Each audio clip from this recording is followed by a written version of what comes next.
مدرسہ کی خدمت میں لگے ہوئے تھے، طلباء کی خدمت میں لگے ہوئے تھے، سمجھے نا. کل ریت بار آئی تو بچے نے مجھے پکڑ لیا، میں نے بہت بیلتا لیا، ریت اندر ڈالنے لگا، کافی حد تک ڈالنے لیا، پھر میرا بی پی لو ہو گیا، بیمار بھی ہو گیا. عشاء کے وقت کے بعد بڑی مشکل سے پڑھائی کیونکہ اتنا سخت کام کر نہیں سکتا. میں نے کہا کروں، ہو سکتا ہے یہی میری نجات کا ذریعہ بن جائے.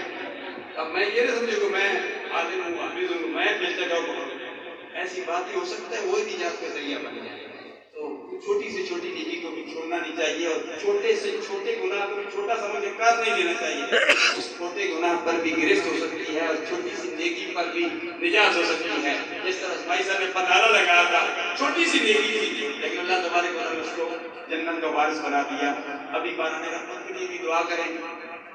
میں 2 لفظوں میں بات کرتا ہوں کہ ہم آج یہ رحمت کی بارش کیوں نہیں ہو رہی ہے؟ ہم سرکار کی تعلیمات سے دور ہوتے جا رہے ہیں. فرمایا تعلیمات مصطفیٰ پر عمل